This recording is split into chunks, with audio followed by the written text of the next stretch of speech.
Welcome all of you here for a series of lectures on energy. This is the third of the series that we are conducting. The main idea behind this series of lectures is that we must appreciate energy is our business, everybody's business. It is not limited to experts or the people who are controlling the respective resources or the systems, but it's all of our. Therefore, it is important that all of us do understand what it's all about. I'm sure we have the right man to do that one. Mr. Ashoka Abeygunawardhane is the CEO of the Energy Forum. I'm wondering how to introduce Ashoka. He's an electrical engineer from Abeygunawardhane. He has been very closely associated with the energy sector, having formed the Energy Forum and also being associated with the Ministry of Power and Energy. Then later on with the Ministry of Science and Technology, Science and Research. And also he is the present head of the SEMA, Strategic Enterprise Group. And also he is a consultant for areas of this thing. So therefore, I would say we have picked the right man. We are lucky in all these sectors. We have really got the people who have the very close knowledge of what the subject they are talking about. You would have seen also on the TV, on a variety of subjects, as well as many articles that we have written to the newspapers on this, particularly in the energy sector. And our options, you see, this is the most important.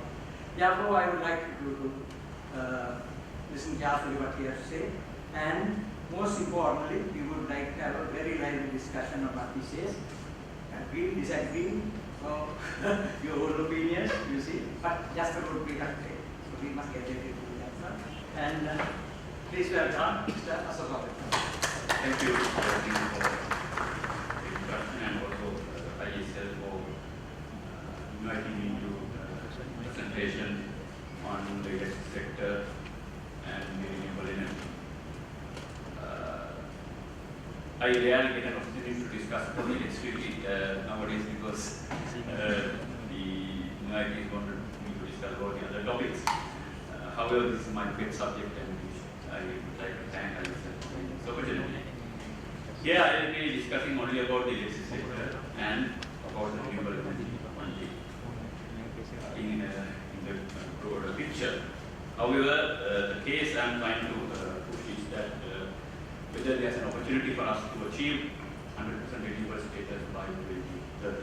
Renewables, there are different people defining different ways, but here I wish to draw your attention that I am not touching coal, gas or oil, and also nuclear power. And as there is no major emphasis for geothermal, I am not touching that. And I will be discussing about mainly solar, wind, hydro, wind, and hydro and vortex to a certain extent. First question is why we are discussing about renewables. There's a case for that. Worldwide, we were discussing about for the last 2 decades. We were discussing about the climate change issue. The reason is this particular graph. We have witnessed that in the recent past, the annual carbon emissions or the greenhouse gas emissions are increasing at rapid rate. So that was the main reason for us to discuss about renewables. So far, against the pre-industrial levels, the atmospheric carbon dioxide concentration has been increased by about 50%, more or less. And the average temperature has increased by about a degree right now.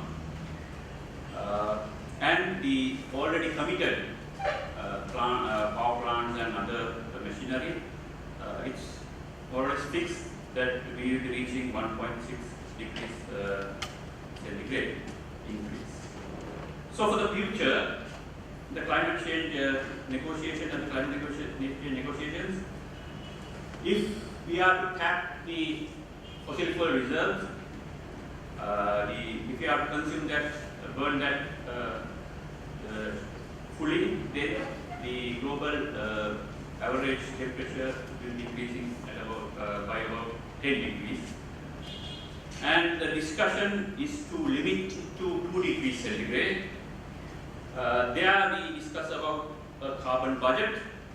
In 2011, the scientists said that we have provision only to emit 1,000 gigatons of carbon dioxide after 2011. But by 2014,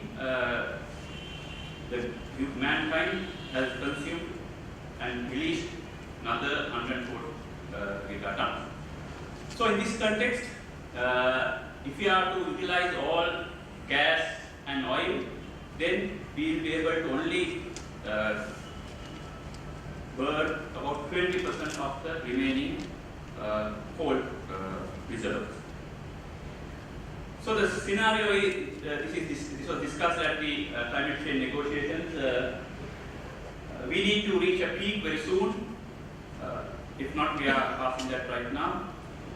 So in this context, if we are to limit the global temperature increase to 1.5 degrees, then the humankind should be getting energy only from renewable energy by 2030, which is an unlikely scenario.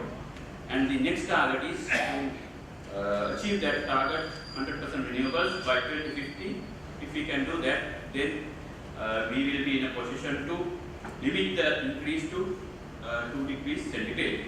However, there is a possibility, probability involved in this. If we are to make sure that 60% probability, then we need to achieve this 100% renewables target within next 6 years.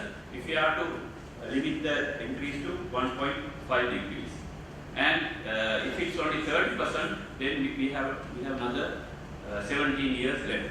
So a moderate target, if we can achieve 100% renewables by 2030, then it's likely that we can limit the increase to 1.5 degrees. But for 2 degrees, there are different probabilities. Definitely, if it's to have a moderate target, it should be in the range of 2050. Why we need to concentrate on renewable energy for us in Sri Lanka?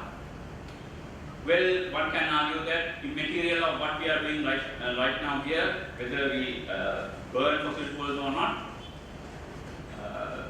that will not have significant impact on the global climate. However, we need to understand the gravity of the issue. These are certain predictions made by scientists. It says that, well, if the carbon dioxide concentration in the atmosphere is to reach about 700 and stabilize at 700 ppm, then in Sri Lanka, the average temperature in the upcountry and in the northern part of Sri Lanka will be increased more than 3 degrees, and the yellow part is about 2 to 3 range, and the balance is about over 2.5 degrees centigrade. So the first map, which is an indication that what's going to happen in the future. The second one is related to the rainfall. Dry zone, we will be witnessing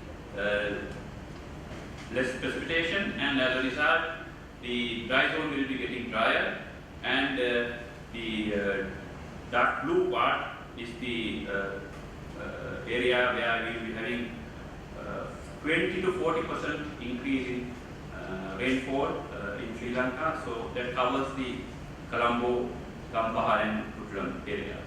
The other areas, it's likely in the range of less than 20% increase. Sea level rise, our economy, most part of it based in the coastal zone, so that will have significant impact on our the livelihood of the fisheries community. The tourism industry all will get suffered, and the floods and landslides will happen as shown in the last slide. So this is a clear indication that now what we are experiencing right now is the man-made structures. We are experiencing right now, which means that even at less than 1 degree increase, people are suffering, and if that happens above 2 degrees, likely scenario is to reach about 3 degrees centigrade, so the situation will get worsened, and we should try to adapt to that. If not, then we need to think of migration. So, how this is happening, you are aware, I'm not going to discuss in detail. The main culprit is coal, then oil, and the gas to a certain extent. So, we need to shift away from coal to oil and to gas, and finally to renewables. As I am not pushing nuclear, I will not be discussing that aspect here. This is the slide Joe and Dr. Abeygunawardhane was presenting. I added a few more things to that. Well, this human civilization has reached a level of an era where we are planning to have fossil fuel based future. So we were thinking of having a future like this. However, we realized that we cannot use fossil fuels anymore. So how we are going to replace that? Can we replace that with renewables? At least to cater to this demand, if not increasing. And this is not purely for power sector or the energy sector. There is likely to happen a shift in era. We are thinking of having a new paradigm. So we are at the end of an era which was based on fossil fuels, based on scientific approach of reductionism. Now we have come to the end of that era, and we are thinking of an holistic approach. Centralized, we had centralized programs. Now we are discussing about the distributed programs, not only in the power sector but in economy as well. Profit-oriented development, now we are discussing about satisfaction. Fossil fuels, instead of that, now we have to shift to renewables. Chemical agriculture to nature farming. Motorized transport sector to IT, public transport and non-motorized sector. And large industries are now converted into hotel industries. So things are happening. In all sectors, you can see that there's a change, a shift in paradigm is happening right now. So the government has understood this position and have given a clear signal to the public and got the mandate of the people to go for a new paradigm. Both leading parties, they agree to this setup. So now we are discussing about a green era or renewable energy era, or you call it whatever we wish. However, there is no response from the electricity board in the power sector, and also in the other sectors, government entities are not seriously considering and attending to the policy measures that have been presented and which has a mandate. I was working in the at SEMA. I was working with the President's Secretariat with Toxin-Free Nation campaign, where they realized that not only similar things happening in the other sectors as well, agriculture department and other officials, they are not that positive to going for 100% chemical-free agriculture. In the power sector, situation is a little bit complicated because irrespective of whatever the government officials are saying, we can achieve that in the agricultural sector, because at the end of the day, the farmers are farming, engaged in agriculture, not the officials. But in the power sector, the situation is a little bit different, because it's up to the CEB to decide which way we are going, even though the consumers are willing to come up with their own energy technologies. If we want to connect to the grid, then we have no option unless they provide that facility. Otherwise, we need to go for off-grid. So the government policy is clear on this matter. The Maitripalan's Tawaratak manifesto, which says to fulfill the basic energy requirements of the people through renewable energy sources. That's clearly stated. It's like 100% renewables, but a time frame was not presented in that particular document. So the the mandate given by the people is for this particular policy. What's happening right now? Last year, the Ceylon Electricity Board submitted their long-term generation expansion plan for the period of 2015 to 2034. What they have come up with, the final findings are like this. The black one is coal, to a certain extent oil, and the balance is wind and hydro. But as a whole, 85% is from coal. By the year 2032, it's likely that we will be importing 13 million tons of coal to satisfy to cater to the demand of that particular area. The point I wanted to highlight is that they have considered certain technologies, but no renewables other than large hydro. For the optimization process, the study, they have not considered the other technologies, other renewable energy technologies other than large hydro. They have considered auto diesel, furnace oil, coal, nuclear, LNG to a certain extent, and the remaining large hydro. So, without considering the other technologies, they come up with the conclusion that the cheapest option is coal. So the policy is for 100% renewables, but the plan is for something else. That's why the government decided to reject or not to approve the plan submitted by the Ceylon Electricity Board. Both the Ministry of Power and Renewable Energy and the Public Utilities Commission did not agree to that, highlighting that it's not in line with the government policy. When I discussed that matter with few of the policy planners there in the planning planners at the CEB, they said that we don't mind whatever whatever stated in the manifesto, we can do what we wish. So that's the situation right now. They are bound to do it, but they are not adhering to the decisions made by the government. So more and more coal power plants, 3,300 megawatts of coal during the next 15 years, and I must say it's not going to happen after that. Because the government decided earlier only to allow the committed coal power plants only. However, the government went another step forward a few days back, and they decided we are not going ahead with any coal power plants. Both the Japanese one and the Indian one, the government is negotiating with the relevant entities, Indian government and the Japanese, not to go ahead with coal power, but to shift to any other resource. So I must say that irrespective of whatever the decisions made by the CEB, originally they were trying to push 1,200 megawatts of coal, saying that they are committed. Commitments, we are aware that the Kanpur power plant should have been commissioned by the end of this year or by the early next year.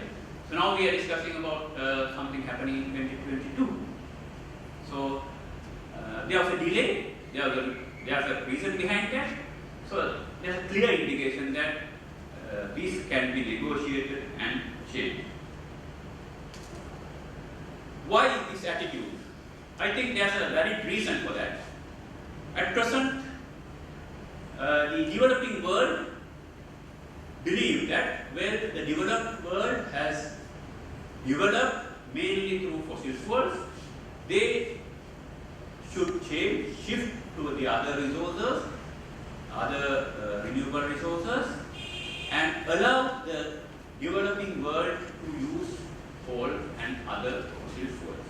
That's the general understanding. That's what's happening right now. Since 1990, we can see that Annex 1 countries is the developed countries, the non-Annex 1 countries is the developing world. You can see that more or less the fossil fuel infrastructure in the developed world is not expanding. It's more or less static. And the fossil fuel infrastructure in the developing world is expanding. However, what should have happened is that the developed world should have reduced their carbon emissions and shift to other resources, and for the developed world at least to maintain what is there right now,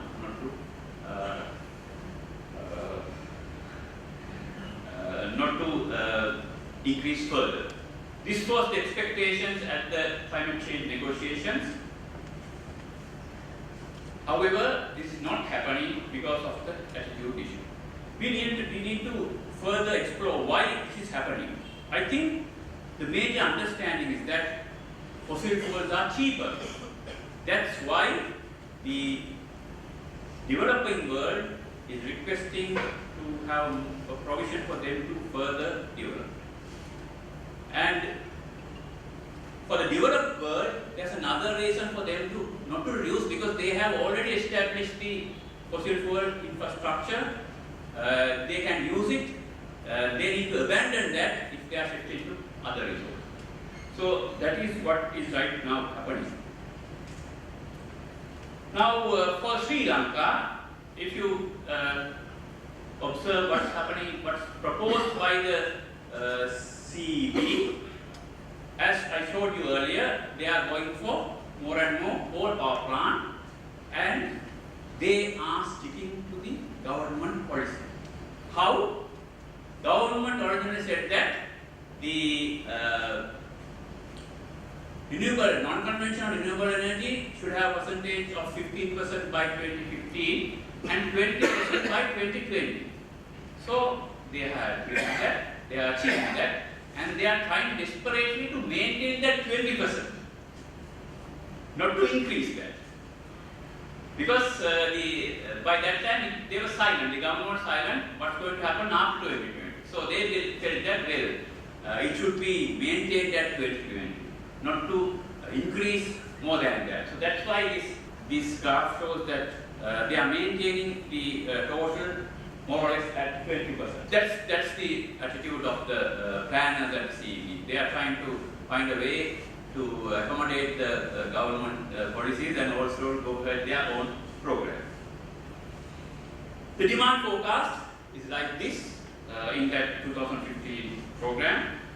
So the major indication of the government policy, and which was pushed by the government, that demand side management should be properly implemented so that we can reduce the demand, we can manage the demand and reduce the demand by about less than 40%. So that's an option the government insisted CEB to explore. So we can expect a reduced demand in the power sector. However, I believe that it will not happen.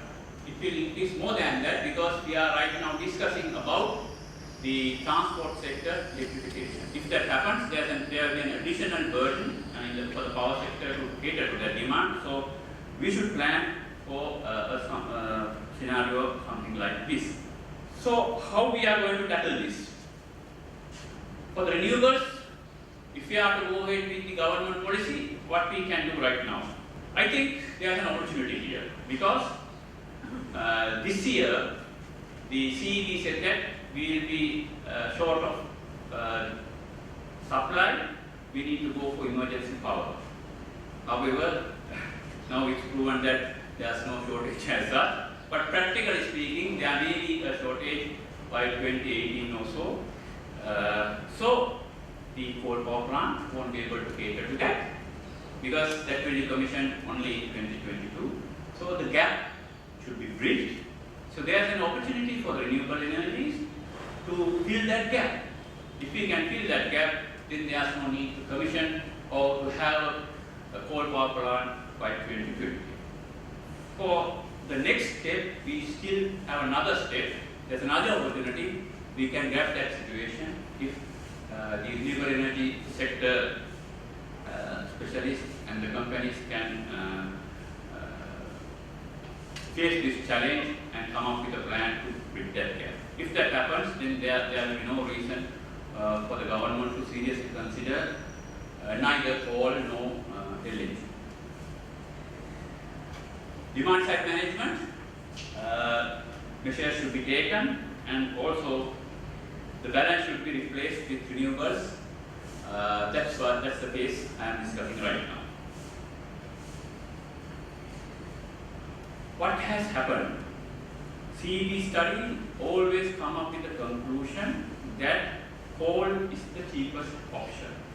They have given their numbers. This is the table from which I gathered with the support of the information I got from Public Utilities Commission of Sri Lanka. Because they never considered biomass, wind and solar in the optimization process. They considered only the other options and large hydros. So they came up with this screening curve through which they have prioritized the technology. However, they have missed a point. The point is that in this graph, wind is cheaper than coal. When I showed this, I highlighted this, they were surprised to see that it's in their report because accidentally they have put it. Wind is cheaper than coal. Now, they have not seen this because we are discussing about two plant factors.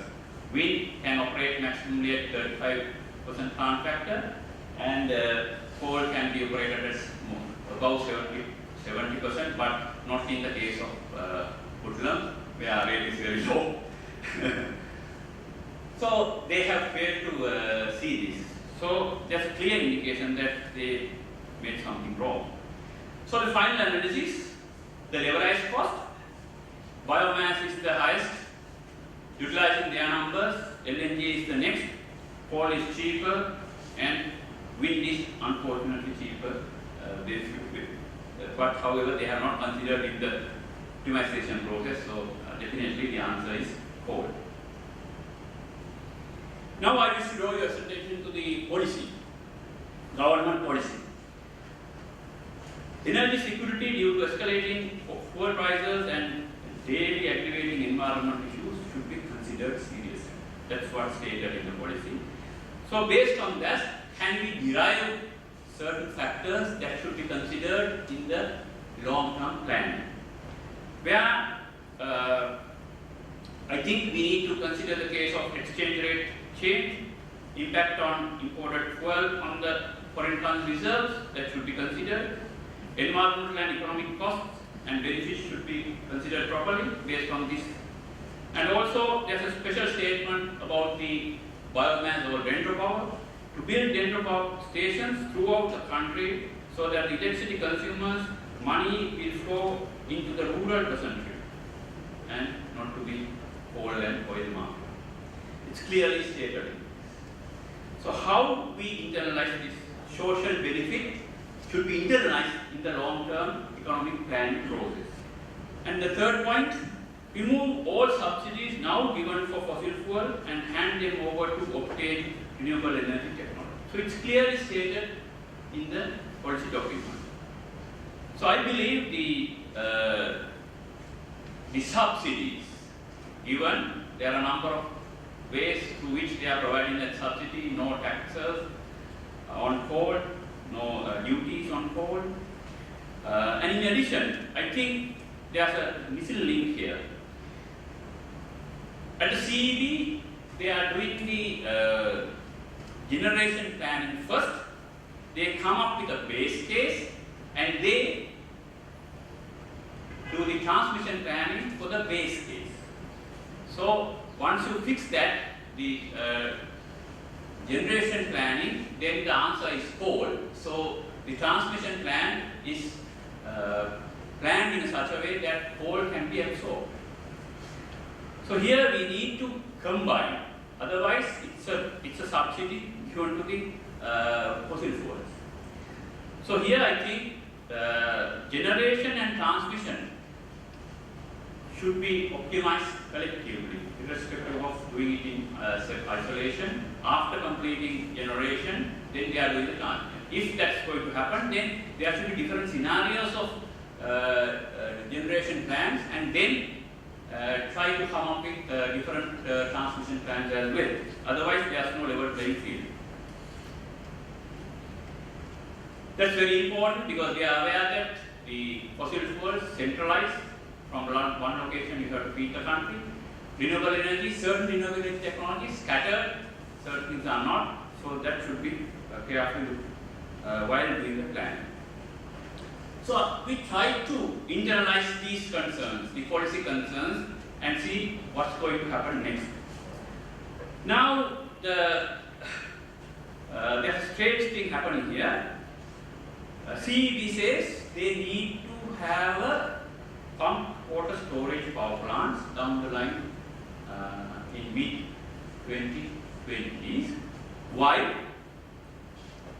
To inject coal to the system uninterrupted during the night day. That's the reason. While having pump storage, then they can generate more power, which will reduce the unit cost. So if they are doing so, then that portion of capital cost should be embedded in the study. So coal, we need to go for that. LNG does not need that. That's a spinning. And that applies to wind and solar as well, because we need to have storage systems. So to have a fair understanding, investment on storage should be added on top of what was having earlier as investment for the coal, wind and solar. Then I assumed, this study was done in 2015, latter part of it. During that time, we assumed that the solar capital cost will be reduced in the future. So we assumed a 30% reduction. Investment on transmission line, that will apply to coal, LNG, wind, and not to biomass and solar, because it's scattered in nature. We are aware that wind is renewable, but it's concentrated. So we need to address that point as well. How we internalize the benefits. Now, it's clearly stated in the manifesto that the money we pay for electricity will reach the rural farmers in the periphery. So that means that we do not need to go for an additional development program. So assuming that fact, we used a 10% reduction of capital. Otherwise, it should be there should be an additional investment for the government to uplift the living conditions of that particular area. Fossil fuel cost escalation, it is not considered in the plan, citing that it's fluctuating and difficult to predict. Difficult to predict and assuming it's zero are two different things. What they have done is they have assumed the growth as zero. So to have a fair understanding on that, it's important. But the true picture will be something different. I'll discuss that later on. Economic cost factor, well, whether we are depending on foreign imported technology or fuel, or we are purchasing fuel locally. So there we consider the economic cost factor, which is the typical cost factor that will apply to biomass, not to the others. Discount rate. Now I have used two different rates. Discount rate for coal and LNG at 10% and the others at 6%. You may wonder why we propose this. Because the government clearly says that they will be tapping concessionary lending for renewable available worldwide. So that will give a favorable condition for the renewables and not for fossil fuel. We are aware that even at standard rates, it's very difficult to find money for coal in the current setup. So definitely we can consider this. If government has a plan to tap those concessionary lending, then that will be an advantage to the renewable energy technology. Exchange rate, it's increasing rapidly. We assume a 1% increase annual for the imported fuels. Transmission and distribution losses less for scattered technologies, but high for central technologies like coal, LNG, and wind. And the external costs, CEB failed to provide a satisfactory answer to the numbers they have used. So we have considered the standard rates in the worldwide for that purpose. And based on that, what would be the final outcome? Levelized cost. Coal is in the range of, this is considering the lifetime of the power plant, in the range of 27 rupees. LNG, less expensive, in the range of 24.5. Solar, at the current means few days back prices, 23 rupees.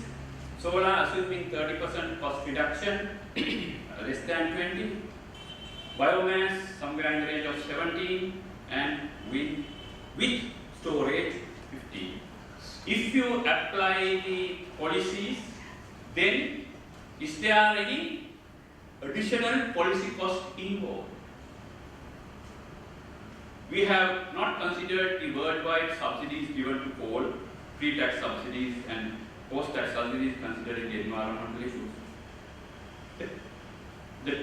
The truth is that coal is the most expensive option. I have not considered oil in this case because it's anyway expensive. The other technologies I have considered. So there's no additional policy cost involved. It's very important because the government has placed the policies, the people have given the mandate.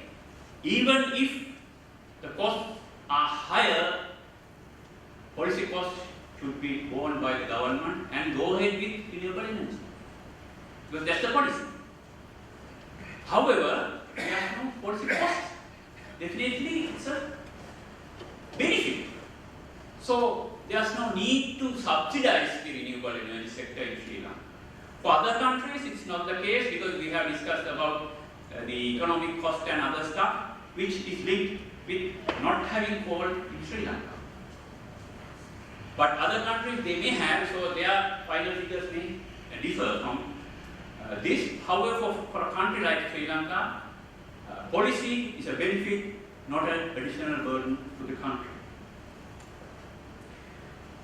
This is just to show that where renewable energy sector is rapidly expanding worldwide,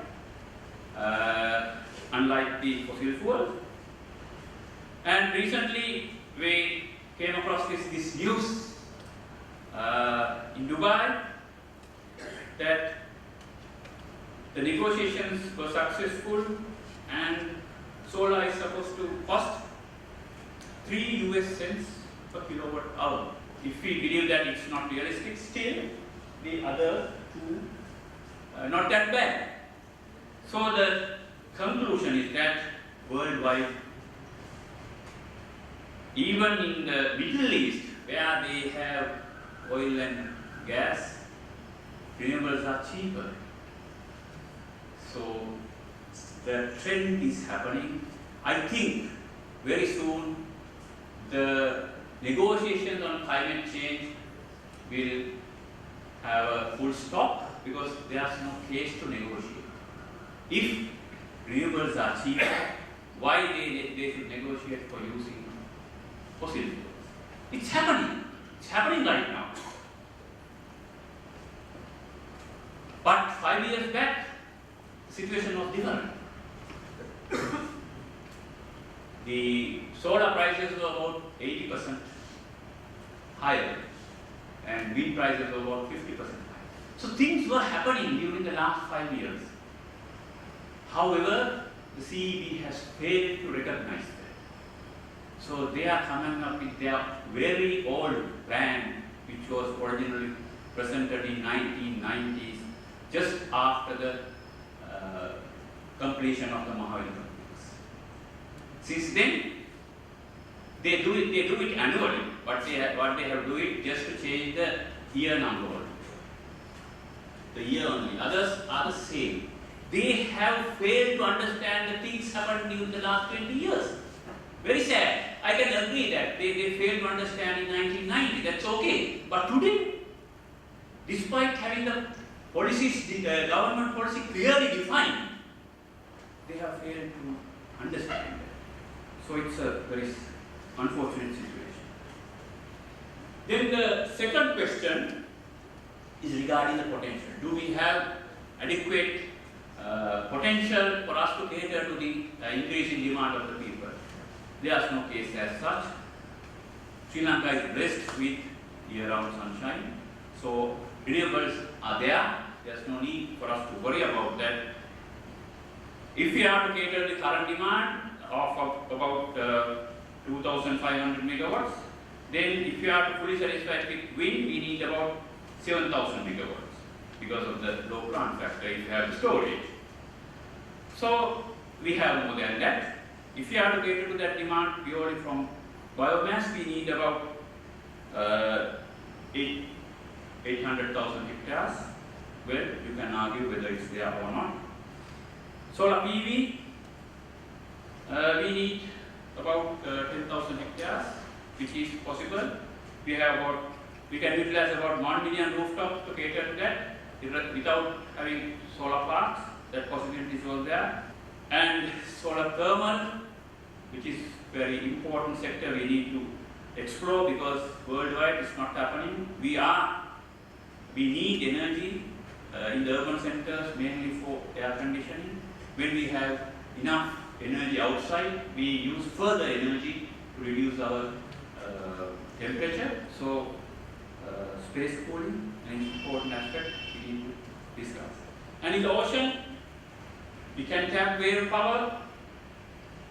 Certain things are happening in the other parts of the world, but we have a very good potential. We have not explored. We have to do proper R&D on this case. Ocean thermal energy conversion for space cooling. Now, we are discussing about having a port city where we could have easily discussed to tap that depth and tap the ocean thermal energy conversion to cater to the air conditioning requirement in the urban in Colombo, which is 70% of the total consumption in a building. So the centralized system is a possible way. There are certain initiatives. I think we need to explore that possibility because it's a fair share as far as electricity consumption is concerned. So the third point, now I'm going to discuss 3 points. Firstly, whether it's costly. Secondly, whether we had enough resources. Thirdly, can the system absorb renewable energy? Renewable energy, we discussed about the variable renewable energy, but not all. There are certain renewable energy technologies which can be dispatched, like biomass and geothermal. Solar is more variable than wind, but more predictable than wind. Waves, due to mass of water, is less variable than wind power. So waves in between, it's midway discussable or can be predicted earlier. It's much more stable. So in this context, how we can address the issue of variability without disturbing the system? Here I came across with 6 ways we can tackle that. If we can have advanced forecasting techniques, wind, sunlight, waves, and precipitation and other stuff, then we can go for better planning. Interconnect, disperse variable energy resources to it smoothers out supply, because at the same time there won't be island-wide blackout due to lack of sun during the daytime. So if there's a variability somewhere, that can we can use compensate with some other area. So that flexibility is there. So interconnect, disperse variable energy sources, and use complementary non-variable energy sources like hydro, what we are discussing, spinning reserves. Shift flexible loads to a time when more renewable energy is available. Store electric power at the site of generation using batteries, hydrogen gas, compressed air, pump hydro storage, and piping and etc. There are a lot of different developments happening worldwide. I believe during the next 2-3 years, this will reach a competitive level as far as batteries are concerned. The other technologies, they are rapidly improving. So within next few years, the things will change, and we may not need to discuss about variability. And we can go for oversized renewable energy generation capacity as well, and we can have spare, for which we can use for storage by other means if there is an additional. So that will not have an impact on the system. Today, the CEB was claiming that until recently, we cannot go for renewable energy because of stability issues of the system. However, today they have proved that it's not the scattered distributed energy that has significant impact on the system, but the centralized systems like coal power plant, 900 megawatt in Puttalam, which led to island-wide blackout. There's no reason that to happen if those are stable and that can absorb any fluctuation. So CEB was arguing that, well, we cannot go for more than certain percentage of renewables, mainly because of the instability issues. However, now they have proved that centralized systems are much more risky than going for renewable energy. So the pump storage, as I mentioned earlier, they have considered this.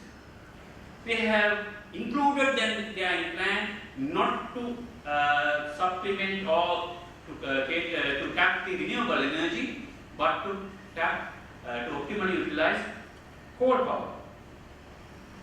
It's very sad. I think they are doing it intentionally because they are not accounting that cost to coal, but just utilize that there's a pump storage power plant. So, as I mentioned earlier, this can be seriously considered for renewables as well. They have recognized certain locations for pump storage power plants. Some other studies indicated that we can go for about 3,000 megawatts of pump storage if necessary. So, now they have come up with the conclusion that, well, we can have pump storage power plants. So, why not we tap that for stabilizing the renewable energy as well. So I have another case to present for in defense of biomass, which is one of my favorite areas. The government policy clearly says that I will specially take action to build dendro power stations throughout the country so that electricity consumers' money that hitherto drained to the pockets of the coal and oil mafia will flow into the rural peasantry. I will make power generation a chief means of raising the living standards of the peasantry. It's stated in Maitri Palana, which clearly says that we are going for biomass mainly as an income generation opportunity for the rural poor. Their next document, which is in Sinhala, Vasuvisena Tirata, Tungalu Salasma, තවද ගිනිසීරියා කොළ පොහොර ලෙස භාවිතා කරන අතර ගොවි ජනතාවගේ ආදායම් මට්ටම ඉහළ නැගීම සඳහා ගිනිසීරියා ශාකයේ දර විදුලි නිපදවීම සඳහා භාවිතා කිරීමට හැකිවන පරිදි දර විදුලි බලාගාර ගම් මට්ටම ප්‍රතිස්ථාපනය ස්ථාපිත කිරීමට අවශ්‍ය පියවර ගැනීම රජයේ ප්‍රතිපත්තිය වේ. We are planting glyceria not for power generation but to get the leaves to have the nitrogen adequately for the farmlands, the paddy fields and other stuff as a replacement for chemical fertilizer, which also taps the nitrogen in the atmosphere. They mix that with toxin and then provide that to the ground. Here we tap the nitrogen without mixing that with the heavy metals and other stuff. So things will happen. My belief is that we can go for about 5,000 in 5,000 villages. We can think of having 100 kilowatt dendro power plants connected to the primary grid substations in all these villages with a total capacity of 500 megawatts. Well, it's up to the dendro power industrialists to go for larger plants, that's okay. But I think we don't need to discuss about land issues. we don't need to discuss about the transmission line extending, because in each and every village there is a primary transformer for which we can connect without investing on transformer as well. So that's community-based aspect of it. Commercially or industrially, we can think of having larger plants as well. Now the issue is, these days we are saying that, well, we need to inject power to the system, otherwise there will be we cannot cater to the demand. I think the recent experience showed that that we don't need to inject power, but we have to inject professionalism to the power sector for us to have a better system which can sustain and also to cater to the increasing demand through renewable energy. I heard that one of the experts saying that, is this a grid or a bunch of cables, because it's not professionally done. So I think we have to address this issue. We are aware that in the power sector we had giants who were very qualified and professional, who come up with innovative solutions. Unfortunately, these days the giants claim that, well, coal can supplement renewables and not LNG. These things, I cannot believe how professionals say so, because the persons who are saying those things, they are well aware that this is not the truth.